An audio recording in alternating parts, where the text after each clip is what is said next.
محترم محتشم جملہ علماء کرام و حاضرین مجلس، پردہ نشین خواتین اسلام اور میری ماں بہنیں، بزرگ حضرات، السلام علیکم ورحمۃ اللہ وبرکاتہ۔ الحمد لله رب العالمين، والصلاة والسلام على أشرف الأنبياء والمرسلين وعلى آله وأصحابه وأهل بيته أجمعين، أما بعد، فأعوذ بالله من الشيطان الرجيم، بسم الله الرحمن الرحيم، ألا بذكر الله تطمئن القلوب، آمنت بالله صدق الله العظيم وصدق رسوله النبي الرؤوف الرحيم، اللهم نور قلوبنا بالقرآن وزين أخلاقنا بالقرآن وأدخلنا الجنة بالقرآن ونجنا من النار بالقرآن۔ قال الله تبارك وتعالى في شان حبيبه مخبرا وآمرا، إن الله وملائكته يصلون على النبي يا أيها الذين آمنوا صلوا عليه وسلموا تسليما، اللهم صل على سيدنا ومولانا محمد وبارك وسلم، صلوا عليه صلى الله تعالى عليه وسلم۔ تمام حمد و ثنا، تعریف و توصیف اللہ جل مجدہ الکریم کی ذات بابرکات کے لیے، جو خالق کائنات بھی ہے اور مالک شش جہاد بھی۔ اللہ جل وعلا کی حمد و ثنا کے بعد حضور نبی رحمت شفیع امت صلی اللہ تعالی علیہ وسلم کے حضور ناز میں اپنی ارادتوں، عقیدتوں، محبتوں کا نذرانہ پیش کرنے کے بعد واجب الاحترام ذوی الاحتشام برادران اسلام، کچھ سننے اور سنانے سے قبل ہم سب کے آقا و مولا حضور نبی رحمت شفیع امت صلی اللہ تعالی علیہ وسلم کے بارگاہ ناز میں جھوم کر درود سلام کا نذرانہ باندازہ غلامانہ بآواز بلند پڑھے بآواز بلند، اللہم صلی علی شفیعنا ونبینا مولانا محمد صلی اللہ علیہ وسلم۔ آج ہم اور آپ محفل میلاد پاک میں حاضر ہیں۔ الحمدللہ حاجی شفیق صاحب نے اس محفل پاک کو منعقد کیا ہے۔ دو وجہ ہیں، دو وجہ آپ جانتے بھی ہیں۔ ایک یہ کہ حاجی شفیق صاحب کافی بیمار پڑے تھے، اللہ نے افاقہ دیا تو اس شکر میں اس میلاد کی محفل کو انعقاد کیا، اور دوسری جو ہے وہ ایک خوشی ہے، وہ یہ ہے، آپ نے بھی سنا ہے، آپ بھی جانتے ہیں، دیکھیں ہر ایک کو یہ خواہش ہونی چاہیے، وہ نوجوان جو کمانے کے لیے باہر جا رہا ہو، ہر ایک کو، ہر نوجوان کو یہ خواہش ہونی چاہیے کہ جب ہم باہر جانے لگے کمانے کے لیے تو کیوں نہ اللہ اور اس کے رسول کا ذکر سن کر جائیں، تاکہ دل بھی منور ہو اور زبان بھی منور ہو، اور جس کان سے سنے وہ کان بھی منور ہو۔ تو ہر ایک کی تو خواہش یہ ہوتی ہے جانے کے وقت، کوئی اپنے باپ سے موبائل مانگتا ہے، کوئی پیسے مانگتا ہے، کوئی کچھ مانگتا ہے، کسی کی کچھ خواہش ہوتی ہے میں سعودی جا رہا ہوں یہ دے دے۔ لیکن دیکھیں بھائی، ظاہر پر اللہ نے کرم کہ ان کی خواہش ہوئی، انہوں نے اپنے ابو سے کہا میں سعودی جا رہا ہوں، 3 دن کے بعد میں مبارک پور چھوڑ دوں گا، تو اس شکر میں کیوں نہ محفل میلاد کا انعقاد کیا جائے۔ تو الحمدللہ آج ہم اور آپ اس شکرانے کی محفل میں بیٹھے ہیں۔ درود پاک پڑھیں، اللہم صلی علی سیدنا و شفیعنا حبیبنا نبینا مولانا محمد صلی وسلم، صلو علیہ الصلاۃ علیہ یا رسول اللہ صلی اللہ علیہ وسلم۔ تو ہم اور آپ اللہ اور اس کے رسول کا ذکر سننے کے لیے یہاں پر آئے ہیں۔ ذکر دو طریقے سے ہوتا ہے، ایک ابھی آپ نے نظم میں سنا، اور دوسرا جو ذکر ہوتا ہے وہ نثر میں ہوتا ہے، جو تقریر نہیں کہتے ہیں۔ تو ہم بھی سعادت حاصل کرتے ہیں نظم میں، یعنی نعت پاک کے چند اشعار آپ کے حوالے کرتا ہوں، چونکہ یہ محفل ہے حضور کی مدح و ثنا کے لیے، اللہ اور اس کے رسول کے شکرانے کے لیے، تو انشاءاللہ پھر اس کے تحت خطاب کروں گا۔ درود شریف پڑھیں، اللہم صلی علی سیدنا و شفیعنا نبینا مولانا محمد مبارک وسلم، صلو علیہ الصلاۃ علیہ یا رسول اللہ صلی اللہ تعالی علیہ وسلم۔ بالکل آج کی مناسبت سے کسی شاعر نے چند اشعار نعت پاک کے لکھے ہیں، آپ سماعت فرمائیں۔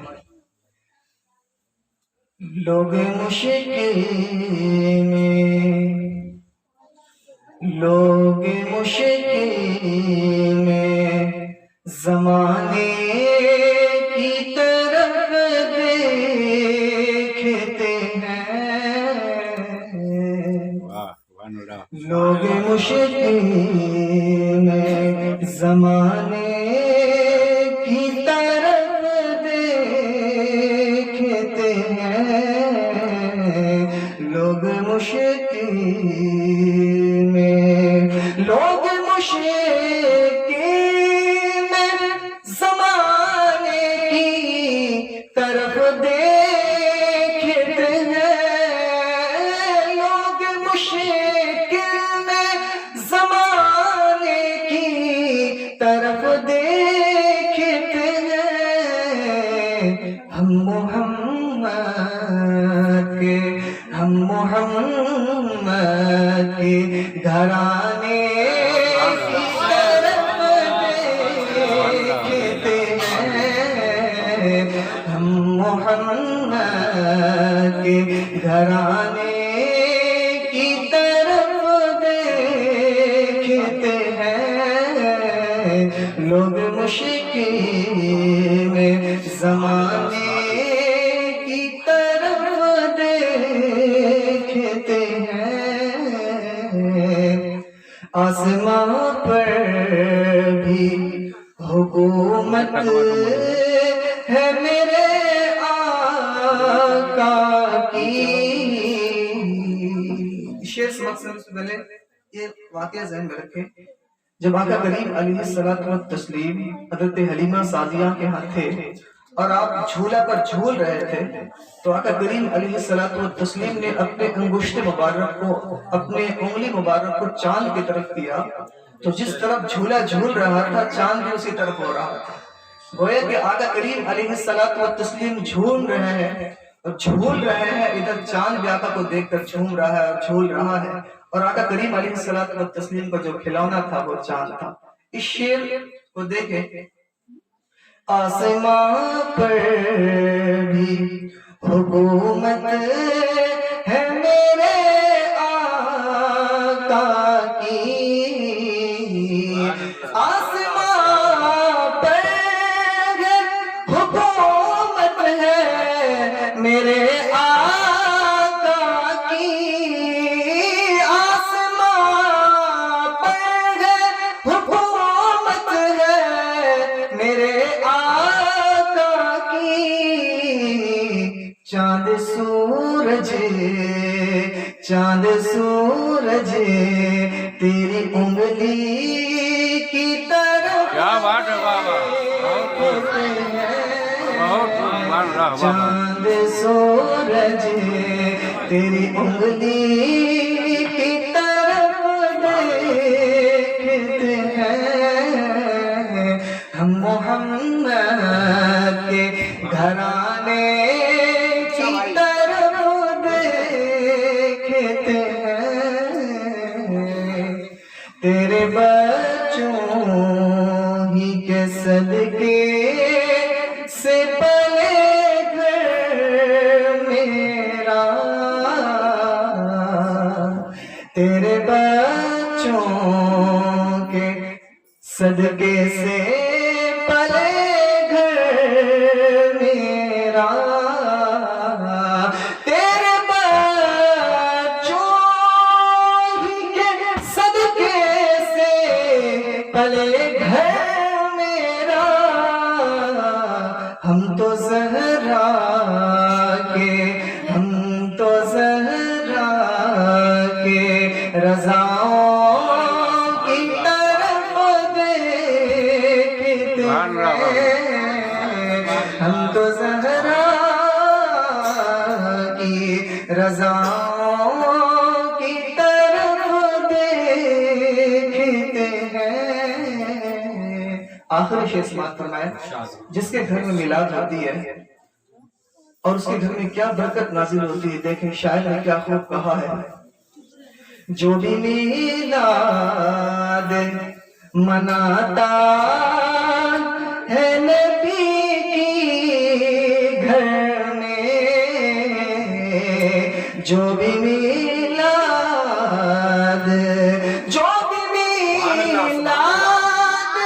مناتا ہے نبی کی گھر میں، ہاں جو بھی میلاد مناتا ہے نبی کی گھر میں، آقا روزے سے اسی گھر کی طرف دیکھتے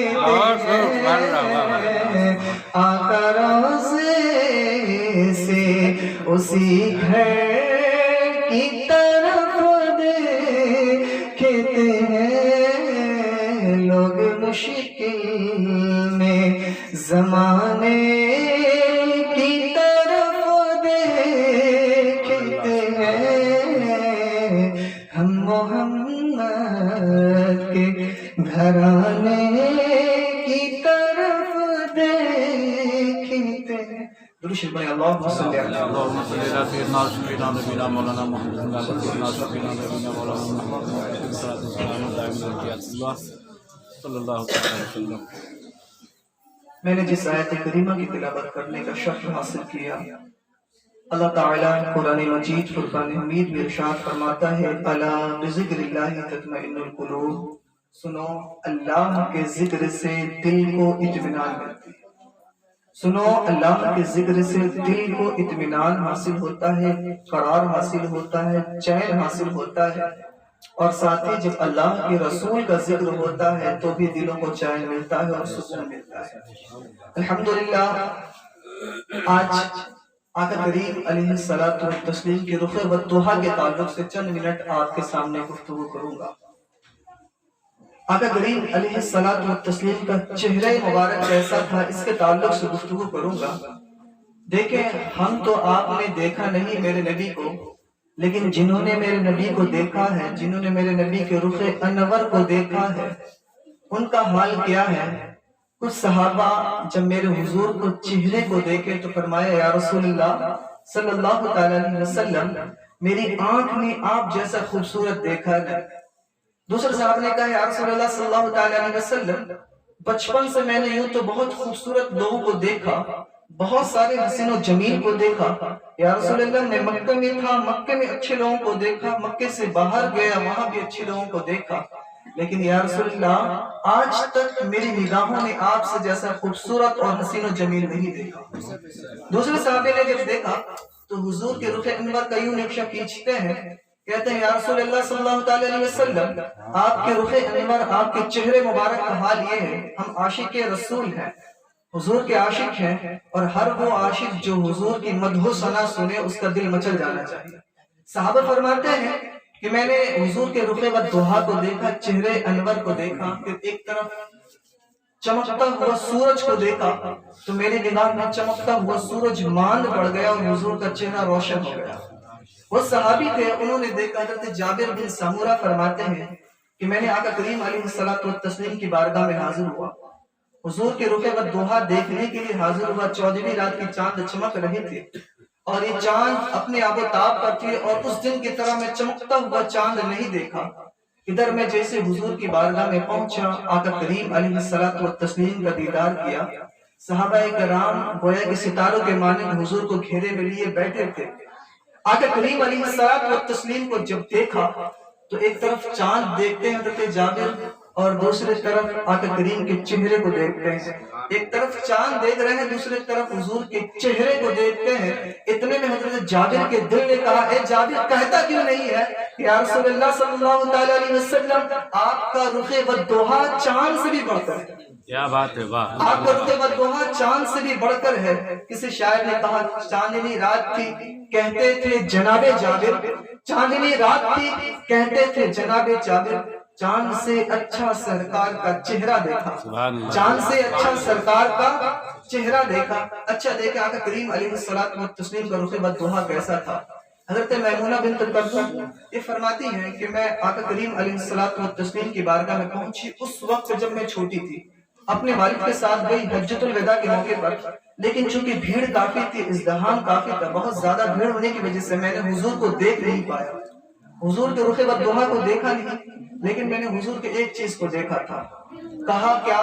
کہا میں نے حضور کے انگوٹھے مبارک کو دیکھا تھا، پیر کے انگوٹھے مبارک کو دیکھا تھا۔ واللہ بتاتے ہیں آج تک میں نے اتنا حسین و جمیل انگوٹھا دیکھا ہی نہیں۔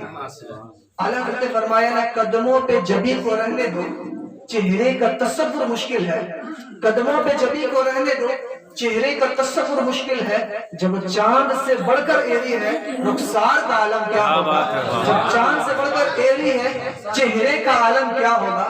تو یہ آقا کریم علیہ الصلوۃ والتسلیم کا رخ بددعا تھا۔ اچھا دیکھیں حضرت ابو ہریرہ سب سے زیادہ انہوں نے حدیث روایت کی، انہوں نے آقا کریم علیہ الصلوۃ والتسلیم کے رخ بددعا چہرے مبارک کا کس طرح رخسار کھینچا، نقشہ کس طرح کھینچتے ہیں۔ کہتے ہیں کہ یا رسول اللہ صلی اللہ تعالی علیہ وسلم میں نے آج تک بہت سارے لوگوں کو دیکھا، میری نگاہیں نہ جانے کیسے کیسے حسیناؤں پر اور کیسے کیسے خوبصورتوں پر پڑا، میں نے اپنی نگاہوں سے بہت سارے عجائب و غرائب کو دیکھا، بہت ساری خوبصورت چیزوں کو دیکھا، لیکن یا رسول اللہ میری نگاہوں نے آج تک آپ جیسا حسین و جمیل نہیں دیکھا، آپ جیسا حسین و جمیل نہیں دیکھا۔ حضرت حسان بن ثابت پیچھے کھڑے تھے، کہا ابو ہریرہ دیکھتے کیسے؟ کسی ماں نے میرے حضور کی طرح جنا ہوتا تب تو دیکھتے، کسی ماں نے میرے حضور کی طرح آقا کریم کی طرح کسی ماں نے جنا ہوتا تب تو دیکھتے۔ آقا کریم کا رخ بددعا ہی ایسا تھا جو ایک بار دیکھ لیتا آقا کریم کا دیوانہ ہو جاتا، جو ایک بار دیکھ لیتا حضور کا کلمہ پڑھنے والا ہو جاتا، جو ایک بار دیکھ لیتا حضور کا گرویدہ ہو جاتا، حضور پر ایمان لے آتا۔ آپ نے دیکھا، ہم نے تو حضور کو دیکھا نہیں ہے، لیکن خواہش ہے، ہر ایک کی خواہش ہے کاش خوابی میں حضور تشریف لے آتے، لیکن جنہوں نے میرے حضور کو دیکھا ہے، جنہوں نے اسلام قبول نہیں کیا لیکن میرے حضور کے چہرے انور کو دیکھا، رخ بددعا کو دیکھا، ان کا عالم کیا ہے۔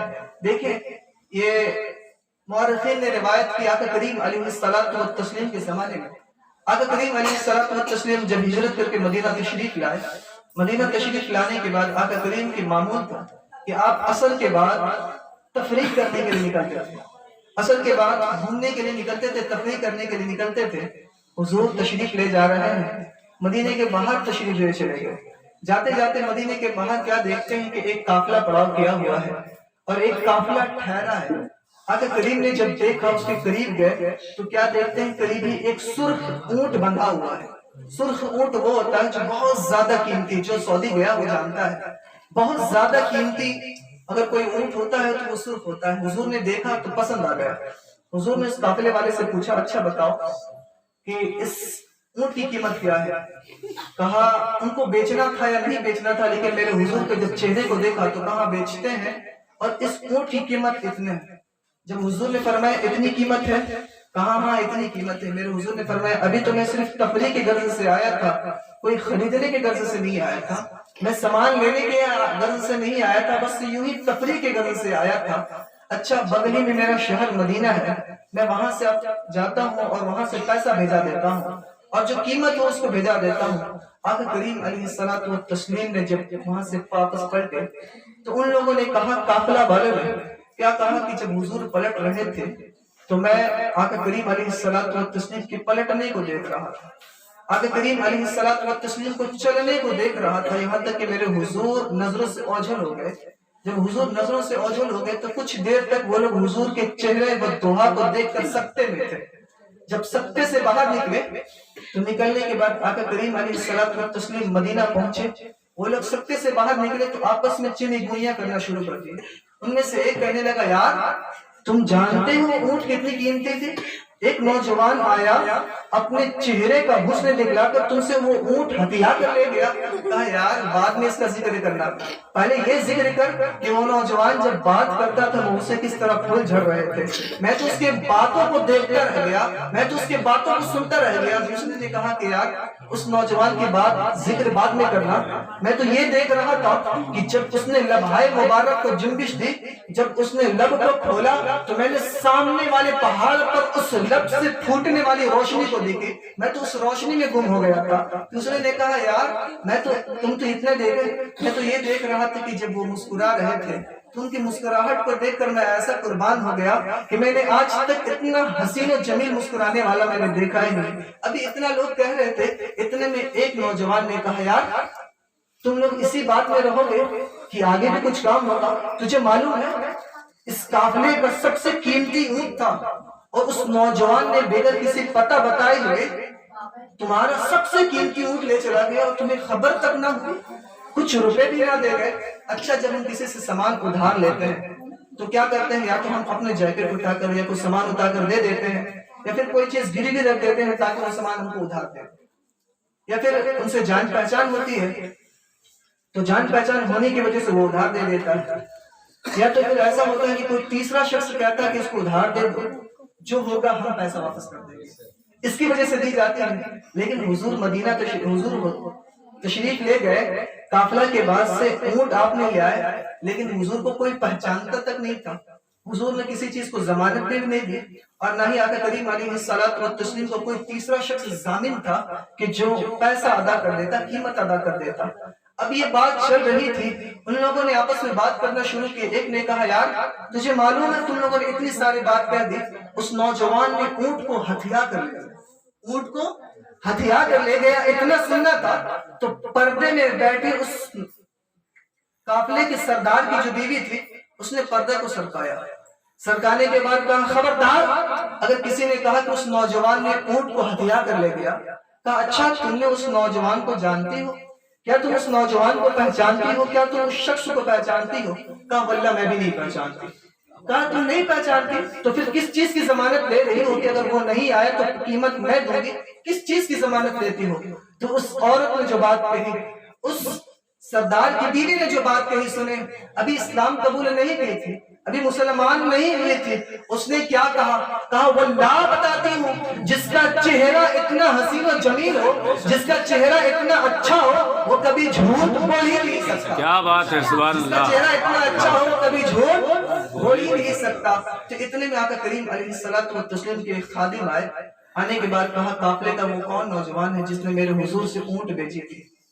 تو کہا یار بعد میں قیمت دینا، ہم تو خود بک گئے ہیں، پہلے ہمیں لے چلو اس شخص کی بارگاہ میں جس کا چہرہ ایسا ہے کہ جب چمکتا ہے تو 14ویں رات کا چاند سامنے میں ماند پڑ جاتا ہے، چلو مجھے اس کی بارگاہ میں لے چلو۔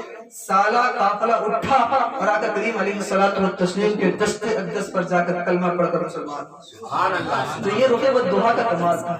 اچھا دیکھیں اعلیٰ حضرت رحمۃ اللہ علیہ نے ایک شعر کہی، حسن یوسف پہ کٹے مصر میں انگشت زنا، حسن یوسف پہ کٹے مصر میں انگشت زنا، سر کٹاتے ہیں تیرے نام پہ مردان عرب۔ آقا کریم علیہ الصلوۃ والتسلیم کے رخ والضحیٰ کا حال دیکھیں، حضور کے چہرے کا حال دیکھیں۔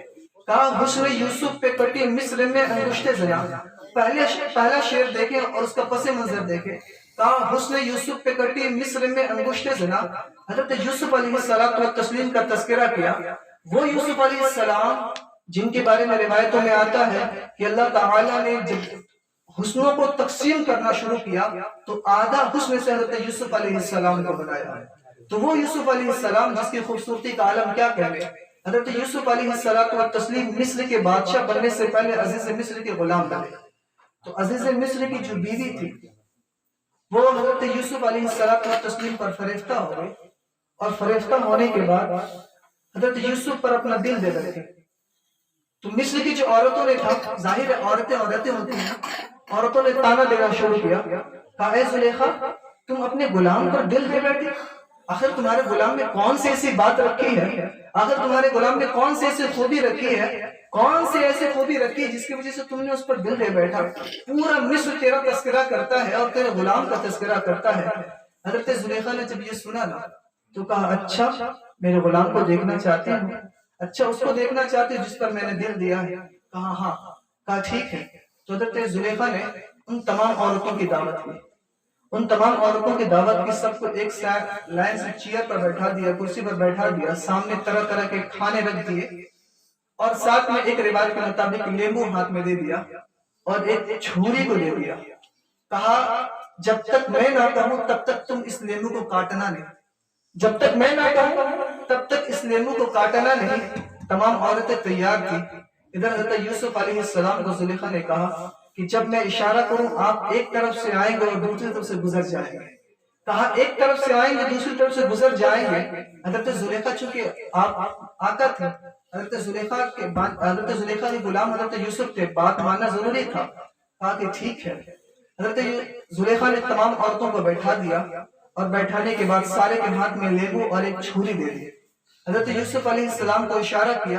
حضرت یوسف علیہ السلام نکلے تو ادھر حضرت زلیخا نے عورتوں سے کہا اے عورتوں اب تمہارے ہاتھ میں جو لیمو ہو اس کو کاٹنا شروع کرو۔ حضرت یوسف ادھر سے گزر رہے ہیں، عورتیں نیمبو کو کاٹ رہی ہیں۔ ادھر حضرت یوسف گزر رہے ہیں، ادھر نیمبو کاٹ رہی ہیں، حتیٰ کہ عورتوں نے اپنی انگلیوں کو کاٹ لیا، لیکن اسے حضرت یوسف کی خوبصورتی کی وجہ سے پتہ بھی نہ چلا کہ ان کی انگلیاں کٹ چکی ہیں۔ جب حضرت یوسف کا گزر ہو گیا تو ساروں نے دیکھا کہ ہماری انگلیاں کٹ چکی ہیں، انگلیاں سے خون گر رہی ہے۔ تو اعلیٰ حضرت نے فرمایا حسن یوسف پہ کٹی مصر میں انگشت زنا۔ حضرت یوسف کے حسن کو دیکھ کر مصر کی عورتوں نے اپنے انگلیوں کو کاٹ دیا تھا، لیکن آئے آقا کریم علیہ الصلوۃ والتسلیم کے غلاموں کا حال دیکھیں۔ آقا کریم کے غلاموں نے جب حضور کے حسنوں کو دیکھا، حضور کے جمال کو دیکھا، حضور کے رخسار انور کو دیکھا، چہرے مبارک کو دیکھا تو حال کیا تھا۔ حضرت خباب کے تعلق سے آتا ہے کہ حضرت خباب رضی اللہ تعالی عنہ کو جب کفار نے گرفتار کر لیا، گرفتار کرنے کے بعد آپ کو سولی کے پاس لے گئے، سولی کے پاس کھڑا کیا، کہا کوئی خواہش ہو تو بتاؤ۔ کہا ایک خواہش ہے۔ کہا کیا؟ کہا میں نماز پڑھنا چاہتا ہوں۔ اجازت ملی، آپ نے نماز ادا کی، بہت جلد سجدہ کیا، سجدہ کرنے کے بعد سر کو اٹھایا، کہا لوگوں میری تو خواہش یہ تھی کہ آج زندگی کا آخری سجدہ ہے، پھر میں قیامت تک سجدہ نہیں کر پاؤں گا، خواہش تو تھی کہ کچھ لمبی سجدہ کر لے، لیکن مجھے ڈر ہوا کہ کہیں تمہیں ایسا نہ لگے کہ محمد عربی کا غلام موت کے منہ سے ڈر رہا ہے، موت کی وجہ سے ڈر رہا ہے، کہیں تمہیں ایسا نہ لگے کہ حضور کا غلام موت کی وجہ سے ڈر رہا ہے، سامنے پھانسی لٹک رہی ہے۔ ادھر خباب سامنے ہے اور ان کے گردن پر پھانسی کا پھندا ڈالا گیا۔ اتنے میں کفار مکہ میں سے ایک شخص نے کہا کہ خباب کیا تم یہ پسند کرتے ہو کہ تمہاری جگہ تمہارے نبی ہوتے؟ کیا اس بات کو تم پسند کرتے ہو کہ تمہاری جگہ تمہارے نبی ہوتے اور تمہارے نبی کو سولی دے دی جاتی اور تم اس بات کو پسند کرتے ہو؟ حضرت خباب نے جو بات کہی سنے، دل کے کانوں سے سنے، اس وقت جب چند لمحوں کے بعد سر تن سے جدا ہو جائے گا، چند لمحوں کے بعد دنیا سے چلے جائیں گے، چند لمحوں کے بعد جب انہیں پھانسی کے پھندے پر چڑھا دیا جائے گا، اس وقت حضرت خباب سے پوچھا جا رہا ہے کہ اگر تمہاری جگہ تمہارے نبی ہوتے تو پھر بتاؤ کیا تم اس بات کو پسند کرتے؟ سنے صحابی کیا کہتے ہیں۔ انہوں نے فرمایا اے بدبخت، تو مجھ سے یہ پوچھتا ہے کہ میری جگہ میرے نبی ہوتے تو کیا میں اس بات کو پسند کرتا کہ نہیں کرتا؟ میں تو اس بات کو بھی پسند نہیں کرتا کہ آقا کریم علیہ الصلوۃ والتسلیم کی میرے محبوب کے قدم ناز میں ایک کانٹا چبھے اور میرا گردن صحیح سلامت رہے۔ میں تو اس بات کو بھی پسند نہیں کرتا، میں تو اس بات کو بھی پسند نہیں کرتا کہ میرے گردن صحیح سلامت رہے اور میرے حضور کے قدم ناز میں ایک کانٹا چبھ جائے۔ تو فرمایا حسن یوسف پہ کٹی مصر میں انگشت زنا، سر کٹاتے ہیں تیرے نام پہ مردان عرب۔ آقا کریم علیہ الصلوۃ والتسلیم کا رخ بددعا ہی ایسا تھا کہ جو بھی دیکھ لیتا گرویدہ ہو جاتا، اپنا تن من دھن حضور کے نام پر قربان کر دیتا۔ 1450 سال ہو گئے نا، 1450 سال ہو چکے ہیں آقا کریم علیہ الصلوۃ والتسلیم کا اس دنیا سے تشریف لے جائے ہیں، لیکن آج تک ہم یہ کہتے ہیں کہ محمد سے وفا تو نے تو ہم تیرے ہیں، یہ جہاں چیز کیا ہے لوح و قلم تیرے ہیں۔ اگر تم نے حضور سے سچی غلامی کر لی اور حضور نے تم نے سچی غلامی کر لی اور آقا کریم علیہ الصلوۃ والتسلیم کی غلامی کا پٹا اپنے گردن میں سچے طور پر ڈال لیا تو واقعتاً تم یہاں بھی کامیاب ہو جاؤ گے اور آخرت میں بھی کامیاب ہو جاؤ گے۔ دیکھیں آخری میں 2 باتیں بتا کر گزر جاؤں گا۔ ہم اور آپ یہاں آئے ہیں کچھ باتیں سیکھنے کے لیے، یہ تو حضور کے رخ بددعا کا تذکرہ تھا۔ اب دیکھیں کہ بھائیوں کو کیسے ہونا چاہیے۔ آج یہاں بھی بہت سارے بھائی بیٹھے ہوئے ہیں، بھائیوں کو کیسا ہونا چاہیے اور کس رخ پر ہونا چاہیے اور بھائی ہو تو کیسا ہو۔ فیضان سنت آپ نے پڑھا ہے، فیضان سنت میں ایک واقعہ ذکر ہے، اس میں یہ واقعہ نقل ہے اگر دل کی آنکھوں سے سنیں گے تو انشاءاللہ تعالیٰ کوئی بھائی اپنے بھائی کو کبھی بھی گڈھے میں گرتا ہوا نہ دیکھے گا، کوئی بھائی کبھی بھی دوسرے بھائی کو نیچے گرتے ہوئے نہ دیکھے گا، ہمیشہ چاہے گا کہ میرا بھائی مجھ سے بلند ہو جائے، ہمیشہ چاہے گا میرا بھائی مجھ سے اعلیٰ اور عرفہ ہو جائے۔ کہا امیر علیہ سنت نے فرمایا کہ دو نوجوان تھے، دو بھائی تھے، سگے بھائی تھے، ایک بھائی جو ایک دم جاہل تھا اور ایک بھائی وہ تھا جو عابد و زاہد تھا، اللہ کا ولی تھا، نیک بندہ تھا، اللہ کا ایسا برگزیدہ بندہ تھا کہ جو بھی دیکھتا اسے ولی کامل کہتا، اور دوسرے بھائی کو جو بھی دیکھتا کہتا یہ تو شرابی ہے، کبابی ہے، جواری ہے، اور ہر طرح کے خباثات اس نوجوان کے اندر پائے جاتے۔ وہ نوجوان ہمیشہ اپنے بھائی کو نصیحت کرتا، وہ اللہ کا ولی ہمیشہ اپنے بھائی کو نصیحت کرتا، اے میرے بھائی، موت و حیات کا کوئی ٹھکانہ نہیں ہے، کب ملک الموت آ جائے اور تیری روح قبض ہو جائے، بھائی کچھ آخرت کے لیے بنا لے، کچھ آخرت کی تیاری کر لے، کچھ آخرت کے سامان تیاری کر لے۔ لیکن دیکھیں حال کیا ہے، وہ نوجوان دن بدن گناہوں میں مبتلا ہوتا جاتا ہے، دن بدن خطاؤں میں مبتلا ہوتا جاتا ہے، دن بدن گناہوں کی طرف، گناہوں کے دلدل میں پھنسا جاتا ہے۔ لیکن بھائی ہے، سچا بھائی ہے، ایسا نہیں کہ گناہوں کی وجہ سے چھوڑ دیا، اس کو ولی کہہ رہا تھا، لوگ اس کو ولی کے نام سے پکارتے تھے، تو ایسا نہ ہے کہ وہ اپنی عزت کی وجہ سے اپنے بھائی کو چھوڑ دیا، بلکہ ہر موڑ پر اپنے بھائی کو یاد کرتا۔ جب اس بھائی کا وقت اخیر آیا تو اس بھائی نے کہا، جو ولی تھا، کہا بھائی میں کہتا تھا نا کہ کچھ اللہ کے لیے عبادت کر لو، کچھ اللہ کے لیے ریاضت کر لو، کچھ نیکی کا کام کر لو، ہو سکتا ہے کہ وقت اخیر کب آ جائے۔ آج تک تو نے کوئی نیکی کا کام نہیں کیا، آج تک کوئی اچھا کام نہیں کیا، لیکن یہ تو آپ جانتے ہیں نا کہ صحبت کا بہت اثر ہوتا ہے۔ اگر بھائی عالم ہو تو دوسرا بھائی مکمل جاہل ہو، ایسا ہو ہی نہیں سکتا۔ ایک کا بھائی اگر ولی کامل ہو اور دوسرا بھائی اگرچہ گناہگار ہو، لیکن صحبت کا تو اثر ہوتا ہے نا۔ تو اس گناہگار بھائی نے کہا، بھائی بتاؤ، میرا بھی انتقال ہو جائے گا، اب میں اس دنیا سے چلا جاؤں گا، لیکن بتاؤ اگر میرا معاملہ اللہ تعالیٰ کل قیامت کے دن میرے ماں کے سپرد کر دے گا تو کیا رب تعالیٰ میرے ماں کے سپرد کرنے کی وجہ سے مجھے عذاب دے گا؟ کیا میری ماں کو جب میرا معاملہ سپرد کر دیا جائے گا اور کہا جائے گا کہ تو اپنے بیٹے کو چاہے تو جہنم میں ڈال، چاہے تو جنت میں ڈال، تو کیا کوئی ماں یہ چاہے گی کہ میرا بیٹا جہنم میں جائے؟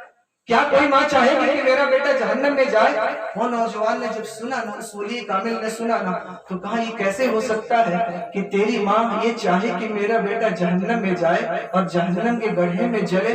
کہا ایسا ہو ہی نہیں سکتا، کوئی ماں چاہتی نہیں ہے۔ لیکن صحبت کا اثر کیسا ہوتا ہے، اگر بھائی نیک ہے تو دوسرے بھائی کا اثر کیا ہوتا ہے، صحبت کا اثر یہ ہے۔ تو اس بھائی نے کہا، تو سن، جب تک قیامت قائم ہو جائے، نفسی نفسی کا عالم ہو، اس وقت میرا رب میرا معاملہ میری ماں کے سپرد کر دے تو میری ماں مجھے جنت میں داخل کرے گی، جہنم میں نہیں بھیجے گی۔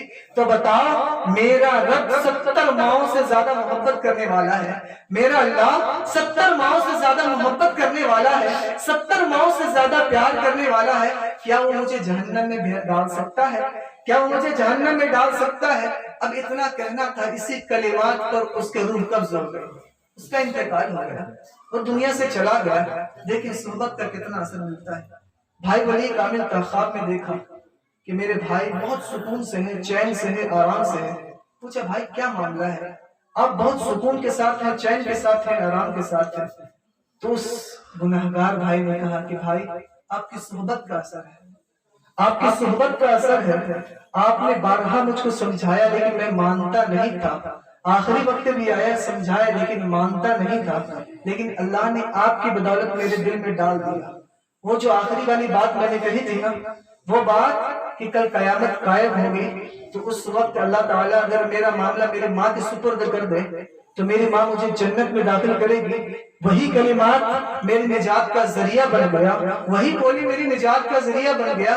جب عذاب کے فرشتے بھی آئے، ایک طرف ثواب کے فرشتے بھی آئے، جب عذاب کے فرشتوں نے مجھے دیکھا، عذاب دینا چاہا تو کہا، اے عذاب کے فرشتے دور ہٹ، یہ وہ نوجوان ہے جو اپنے رب کو 70 ماؤں سے زیادہ مہربان مانتا ہے، یہ وہ نوجوان ہے جو اپنے رب کو 70 ماؤں سے زیادہ مہربان مانتا ہے۔ تو ایک ماں اپنے بچے کو عذاب نہیں دے سکتی، تو کیا وہ رب جو 70 ماؤں سے زیادہ مہربان ہے اس نوجوان کو عذاب دے سکتا ہے؟ نہیں دے سکتا۔ تو بھائی ہو تو ایسا ہو۔ اور دوسری چیز، وہ یہ کہ اگر ہم دوست بھی بنائے تو اچھا بنائے. ایسا نہ ہو کہ ہوٹلوں میں ہمارا ساتھ دے، ایسا نہ ہو کہ چوراہوں پر ساتھ دے، ضرورتاً ساتھ دے اور آخرت میں ساتھ نہ دے. دوستی اگر کیے ہیں تو آخرت میں بھی ساتھ دینے والا بنا لیں. آپ باہر نکلیں، باہر میں بھی دوستی کریں تو ان سے دوستی کریں جو آپ کا یہاں بھی ساتھ دے، آخرت میں بھی ساتھ دے.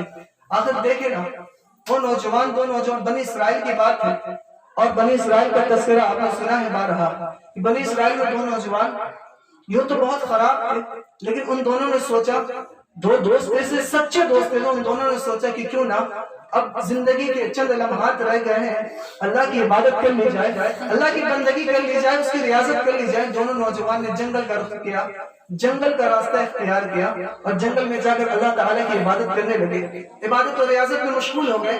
ابھی چند دن گزرے تھے جب ان کا کھانا ختم ہو گیا، جب پانی ختم ہو گیا، دانا ختم ہو گیا، تو ان میں سے ایک نوجوان نے کہا بھائی بھوک کی شدت ہے، کھانا ختم ہو چکا ہے، یہ پیسہ لو اور بازار میں جا کر کھانا لے آؤ. دیکھیں دوست ہو تو ایسا ہو. اللہ کی قسم اگر دوست ایسا ہو جائے نا تو دنیا بھی سمجھ جاتی ہے، آخرت بھی سمجھ جاتا ہے. اور ایک دوست نے دوسرے سے کہا کہ جاؤ بازار جانے کے بعد کھانا لے آؤ تاکہ بھوک کی شدت جو ہے وہ کچھ کم ہو جائے. وہ نوجوان بازار گیا، بازار جانے کے بعد کھانا خریدا، واپس پلٹ ہی رہا تھا کہ ایک خوبصورت دوشیزہ کو دیکھ لیا. ایک خوبصورت لڑکی کو دیکھا، دوشیزہ کو دیکھا، اس پر فدا ہو گیا. فدا ہونے کے بعد جائے واپس اپنے دوست کے پاس پلٹنے کے بعد اس لڑکی کے پیچھے ہو لیا. اس دوشیزہ کے پیچھے ہوتے ہوتے اس کے گھر تک پہنچا. پہنچنے کے بعد اس نوجوان نے اس دوشیزہ سے کہا کہ اے دوشیزہ، اے لڑکی، اے دوشیزہ، میرا دل تجھ پر آ گیا ہے. میں چاہتا ہوں کہ تجھ سے قرب وصال کروں، میں چاہتا ہوں تیرا قریب ہوں، تجھ سے قرب حاصل کروں. اب تک وہ نوجوان تھا جو اللہ کی عبادت کیا کرتا تھا، لیکن دیکھیں جب شیطان دل پر بیٹھ جاتا ہے تو آنکھوں میں پردے پڑ جاتے ہیں. اس نوجوان نے کہا کہ میری خواہش ہے کہ تجھ سے قرب وصال کروں، تجھ سے قریب ہوں، میری یہ خواہش ہے. جب اس نوجوان نے کہا تو اس دوشیزہ، چونکہ دوشیزہ تھی، اس نے کہا کڑیا نوجوان ہے، اچھا نوجوان ہے. کہا ٹھیک ہے. اس نے قرب وصال دیا، یہاں تک کہ وہ نوجوان اس کے ساتھ ہونے لگا اور اس کے ساتھ رہ گیا. 3 دن جب گزر گئے تو وہ دوست جو اب جنگل میں عبادت کر رہا تھا، بھوک کی شدت جسے لگی تھی، تو وہ نوجوان جنگل سے نکلا اپنے دوست کو کھوجنے کے لیے.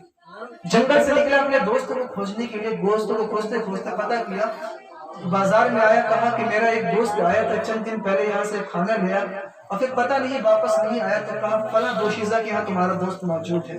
یہ نوجوان جب اس کے پاس پہنچا تو چونکہ اس کا دوست گناہ کر چکا تھا، حرام کاری میں مبتلا ہو چکا تھا، تو مارے شرم تو اس کا سر نیچے جھک گیا. اس نوجوان نے جیسے اپنے دوست کو دیکھا گلے لگا لیا. ابھی گلے لگانا تھا، جو گناہگار دوست تھا فوراً جھڑک دیا. کہا میں تجھے پہچانتا نہیں ہوں، میں تجھے جانتا نہیں ہوں، تو کون ہے؟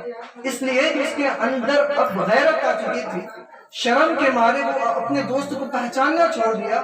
میرا دوست اللہ کا بندہ، میرا دوست وہ ہے جو عابد و زاہد ہے، میرا دوست وہ ہے جو عبادت کرنے والا ہے، میرا دوست وہ ہے جو اللہ کی بندگی کرنے والا ہے. میں تو گناہ میں مبتلا ہو گیا. تو غیرت کے مارے اس نے اپنے دوست کو پہچاننا چھوڑ دیا.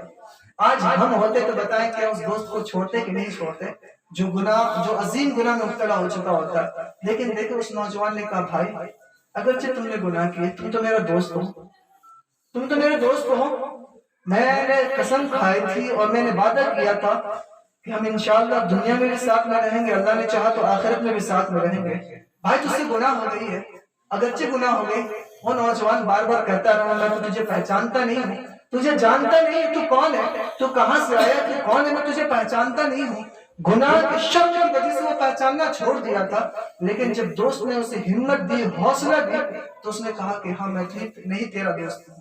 کہا میں ہی تیرا دوست ہوں، میں ہی تیرا وہ دوست ہوں جو عبادت کیا کرتا تھا. اس نے فوراً اسے گلے سے لگایا، دونوں کی آنکھوں میں آنسو آئی. پھر وہ نوجوان کہا دوست تم نے مجھے چھوڑ کیوں دیا؟ کہا کہ میں اس کے گناہ میں گرفتار ہو گیا تھا جس کی وجہ سے میں نے اللہ کی عبادت چھوڑ دی اور مجھے شرم محسوس ہوا کہ دوبارہ اللہ کی بارگاہ میں پلٹ کر جاؤں. لیکن دیکھیں دوست کیسا تھا، جب گلے سے لگایا تو کہا یارو سنو میرے دوست سنو، تجھے اللہ نے معاف کر دیا، تجھے اللہ نے معاف کر دیا. کہا کیسے معاف کیا؟ کہا گناہ سے توبہ کرنے والا ایسا ہی ہے جیسے اس نے گناہ کیا ہی نہیں. گناہ سے توبہ کرنے والا ایسے ہی جیسے اس نے گناہ سے توبہ کیا اور اس نے گناہ کیا ہی نہیں. جب اس نوجوان نے ڈھارس سنے گا تو کہا بھائی اچھا بتاؤ اب ہم کیا کریں, اب ہم کیا کریں. دیکھیں دوست ہو تو ایسا ہو. تو کہا اب ہم اس حدیث پر عمل کرتے ہیں جو میرے حضور نے فرمایا تھا گناہ سے نفرت کرو, گناہگار سے نفرت نہ کرو. گناہ سے نفرت کرو, گناہگار سے نفرت نہ کرو. دوست اگر آج میں گناہگار سے نفرت کیا ہوتا تو تیرے قریب نہیں آتا. تو نے بڑا گناہ کیا تھا, تو نے عظیم گناہ میں مبتلا ہو گیا تھا. دوست تیرے قریب اس لیے آیا کہ میرے حضور نے فرمایا تھا گناہ سے نفرت کرو, گناہگار سے نفرت نہ کرو. تو ایک دوست سچا وہ ہوتا ہے جو دنیا میں بھی ساتھ دے اور آخرت میں بھی ساتھ دے. اور حضور کے رخ انور کو جب دیکھ کر دو دوست مست ہو جایا کرے گا تو پھر انشاءاللہ دنیا میں بھی ساتھ ہوگی, آخرت میں بھی ساتھ ہوگی. تو اللہ تعالیٰ کی بارگاہ میں دعا ہے کہ اللہ تعالیٰ ہمیں بھی آقا کریم علیہ الصلوۃ والتسلیم کا سچا پکا عاشق بنائے, اور خواب ہی میں صحیح آقا کریم علیہ الصلوۃ والتسلیم کا گنبد خضرا اور آقا کریم علیہ الصلوۃ والتسلیم کا دیدار نصیب فرمائے.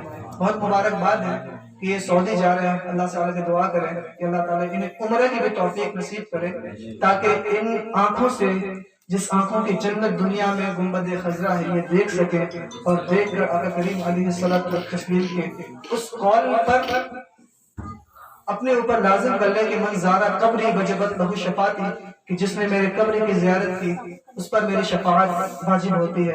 اللہ تعالیٰ کے بارگاہ میں دعا ہے کہ اللہ تعالیٰ ہماری اس بیٹھنے کو اپنے بارگاہ میں قبول فرمائے. وآخر دعوانا ان الحمد للہ رب العالمین. کھڑے ہو جائیں.